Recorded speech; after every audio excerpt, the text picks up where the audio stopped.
Assalamualaikum warahmatullahi wabarakatuh. Bismillah, walhamdulillah, wassalatu wassalamu ala rasulillah wa ala alihi wa ashabihi wa mawalah. Amma ba'd. Ma'asyiral muslimin rahimani wa rahimakumullah. Nah, sekarang yang ke-22. Dua yang beriringan. Imam Ibnul Qayyim rahimahullah berkata, "Ar-rizqu wal ajalu qarinani. Fama damal ajalu baqiyan kana rizqu atiyan." Kenapa dibaca mansub baqiyan? Yang sudah belajar nahwu, kenapa dibaca mansub baqiyan? Karena khobar madama. Madama itu akhwat apa? Madam akhwat kana. Kana wa amsa wa asbaha wa adha wa dhulla wa bata wa sara wa laysa wa man fakka wa madama wa ma fati'a wa ma bari'a. Apa nahwunya ya? Ya, baik, sekedar murojaah nahwu ya, karena kan ketakmiran Thaibah membuka kursus bahasa Arab. Rizqu wal ajalu, rizki dan ajal adalah dua hal yang beriringan. Famadamal ajalu baqiyan, selama ajal masih ada, karena rizku atian, rizki pasti datang. Ajal dan rizki dua hal yang beriringan. Selama orang hidup, catatan rizki ada. Karena orang itu baru mati ketika rizkinya sudah Allah takdirkan gak ada. Saya masih hidup, bapak-bapak masih hidup, ibu-ibu masih hidup. Berarti catatan di Lauhul Mahfudz memang hari ini kita masih memiliki rizki. Besok ternyata kita masih hidup, karena memang rizki kita masih di catatan untuk kita. Orang tidak akan mati kecuali rizki yang telah Allah takdirkan, telah diberikan semuanya. Ini kita harus tahu dan ini menenangkan kita. Gak mungkin Allah berbuat zalim. Manusia Allah hidupkan tanpa Allah sediakan rizki, tidak mungkin. Manusia Allah ciptakan dan Allah hidupkan, maka berbarengan dengan itu pula rizkinya disediakan. Ketika Allah tetapkan dia mati, karena memang rizkinya sudah habis, takdirnya untuk dia rizkinya sudah habis. Ini menenangkan sekali. Jadi yang terpenting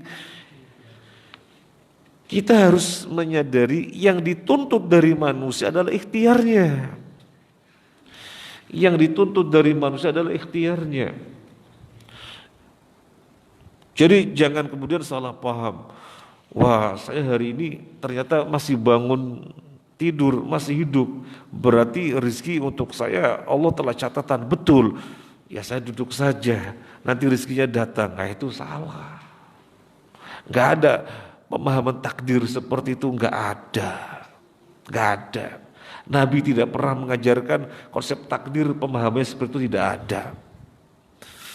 Ketika seseorang mengatakan, ya Rasulullah sebenarnya sudah ditakdirkan. Iya, surga dan neraka orang nanti di mana sudah ditakdirkan. Ya kalau begitu kita diam saja, kita sadar pada takdir. Apa kata Nabi? La i'malu, enggak, berbuatlah. Jadi Nabi mengatakan berbuat. Jadi sekali lagi yang dituntut dari kita adalah ikhtiarnya. Rizki sudah dicatatkan. Maka dari sini ini pula kita harus menyadari orang punya anak 3, 4, 5, 6, 7, maka masing-masing anak Allah ciptakan dan Allah hidupkan, Allah juga telah tetapkan rizkinya. Loh, anak kan gak bisa ikhtiar kerja, Allah titipkan kepada orang tuanya. Ini harus disadari seperti itu, sehingga gak ada yang dirisaukan. Yang penting adalah ikhtiar. Yang penting adalah ikhtiar. Maka dengan pemahaman ini juga tidak ada orang kemudian takut tidak bisa memberi anak makan, gak ada. Dan itu perasaan yang haram yang mendatangkan dosa. Dan Allah berfirman di dalam Al-Quran, nahnu narzukukum wa iyahum. Kamilah yang memberi rezeki kalian dan memberi rezeki mereka. Ada apa kemudian takut? Dan kita diperintahkan berbanyak-banyakan anak. Berapa anaknya terserah Allah. Kita hanya diperbolehkan mengatur jaraknya. Itu diperbolehkan. Tanzimun nasl, mengatur jarak itu yang diperbolehkan. Tapi kalau tahdidun nasl, membatasi keturunan, itu haram. Yang diperbolehkan adalah mengatur jarak. Kalau ternyata dikasihnya hanya 7, ya memang ditakdirkannya hanya 7. Kalau dikasihnya ternyata hanya 12, ya hanya 12. Ya anak pertama, anak dari istri pertama, 3 istri kedua, 3 sampai 4, 12. Akan begitu. Jadi semuanya sudah ditakdirkan. Enggak ada yang dikhawatirkan.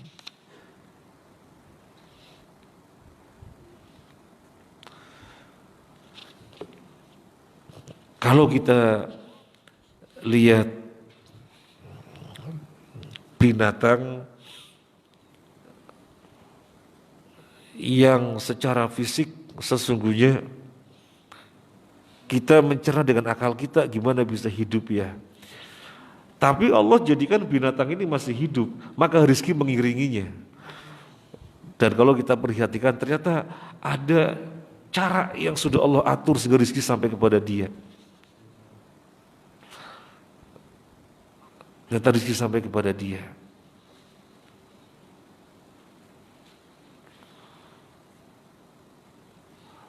Monyet itu biasanya tinggal di daerah yang banyak buah-buahan, pisang dan yang lainnya. Tapi kok bisa ya di tengah padang pasir ada monyet? Kalau perjalanan dari Madinah ke Mekah itu ada satu daerah yang di situ monyet itu banyak sekali, dan mereka monyet-monyet ini ketika malam hari pada ke jalan raya mendapatkan menunggu ada yang bisa diambil dari jalan raya, pisang dan yang lainnya. Nah, ternyata begitu. Allah menjadikan monyet-monyet ini hidup di tempat yang kita berpikir kok bisa hidup ya. Makan apa monyet tengah padang pasir? Ternyata demikian, Allah sudah atur, ada aja caranya sehingga mereka tetap hidup. Itu monyet. Lalu bagaimana manusia memiliki tool yang mengalahkan semua kekuatan binatang, yaitu akal. Maka lebih tidak merisaukan, lebih tenang. Karena yang terpenting adalah ikhtiarnya.